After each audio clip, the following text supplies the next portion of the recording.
One thing that studies show is reading to your children books about how the body works, body functions as far as how the heart works and blood and how the eyes and the different senses work and the brain works. Making children understand that what goes into their body has an effect and how it has that effect. And there are a lot of wonderful books that you can find at the library at different age levels to help them to understand that. That can help them to, when they start getting approached by kids, do you want a cigarette? Do you want to smoke pot? They'll understand, no, this is something that's going to affect me and in a bad way, in a detrimental way, so that saying no isn't just something that I was told to do. They understand why they're saying no.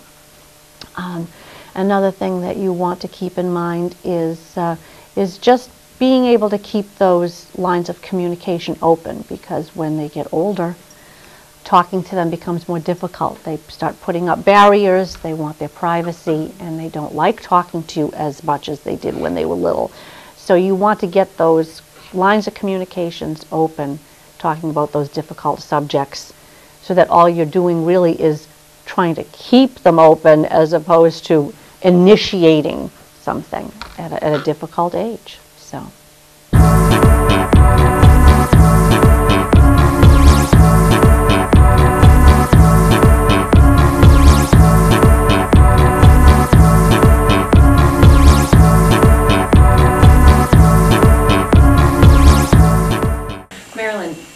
We know that in most cases, middle schoolers and kids who are going down the alcohol, tobacco, and other drug route do start with alcohol, smoking cigarettes, smoking marijuana.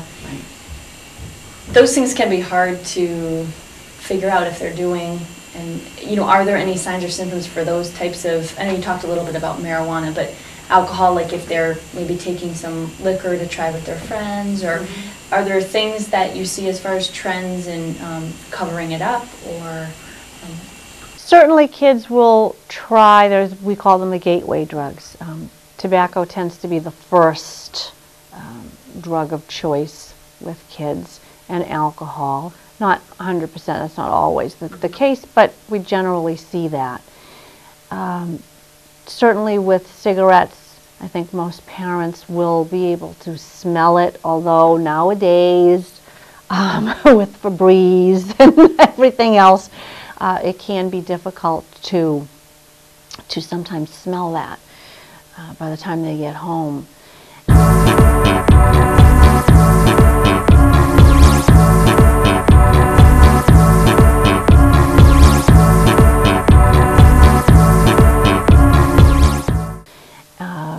So you want to be looking for things, a lighter, matches, things like that.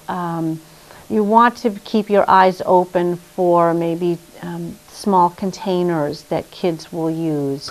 And what we are seeing generally with alcohol is kids are starting to drink, believe it or not, straight alcohol that's flavored. Which is really scary.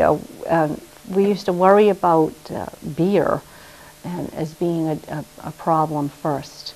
But nowadays, a lot of the liquor manufacturers are adding flavors like berry flavor and coconut flavor right to the actual liquor.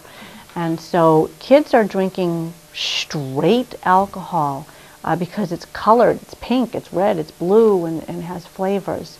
And so you have to look for sometimes small bottles of that hiding. Parents ask me about looking in their rooms, and the controversy within themselves about giving their kids privacy. I think that that's a very personal thing that parents have to decide what they're going to do as far as that's concerned.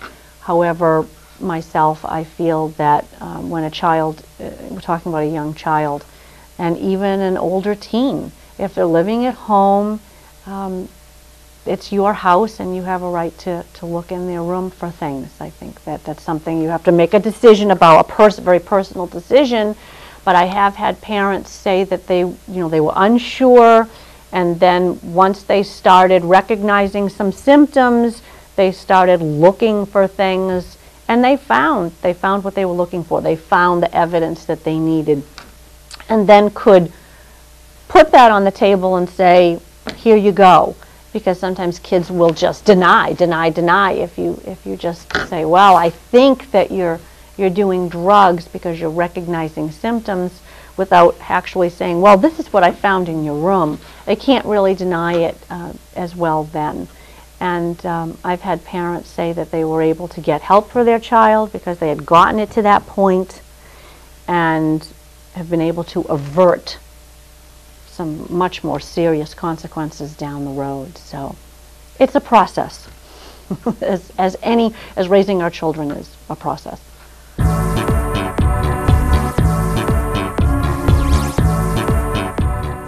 In general, I would just like to say that what we want you to keep in mind is that early recognition will lead to early intervention, which may prevent addiction. And that's a huge piece for parents and for the community to understand, because once someone is addicted, it's very, very difficult. It's a lifelong burden for not only the person, but for the family. So keep that in mind. Early recognition is key. Thank you.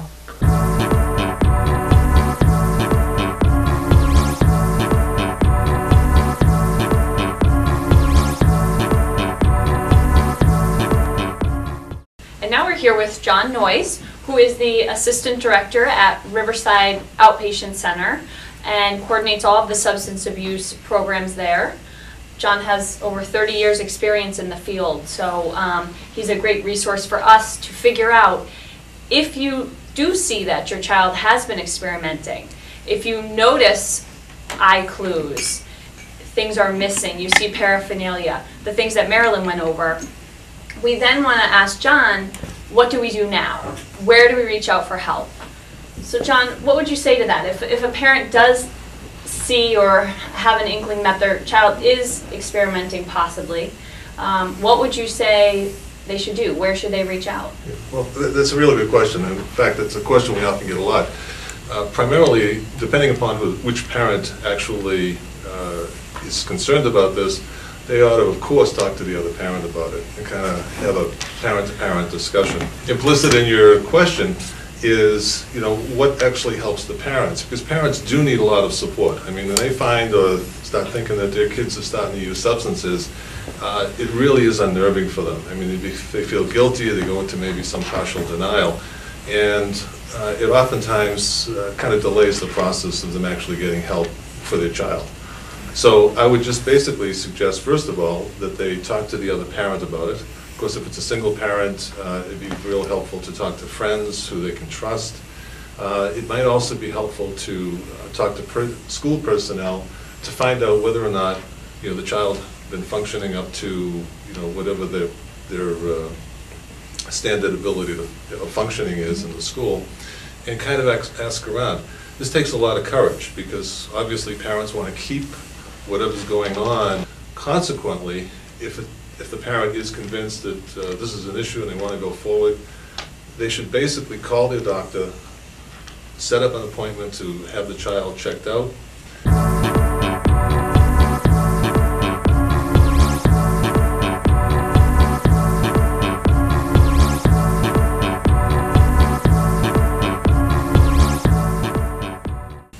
So after they speak with the other parent and or the school to inquire about their capabilities at school and if they're doing up to what they normally have been performing at, then should they call an agency like Riverside Outpatient Center, or are there steps to do before going that far? What they should do really is talk to the child. Okay. Talk about what they've found, talk about what they're suspicious of, and you can really expect that your child is probably going to either deny or minimize, but the key here is that you as the parents need to take the lead and need to keep focused on what it is. Now, a lot of times parents find it very difficult to talk to the kids because they don't want to get into this sort of inquisition, accusation mode. So I would basically just say, we understand, we love you, we care about you, and we understand that you're using something because we found signs and symptoms, and kind of explain what those are.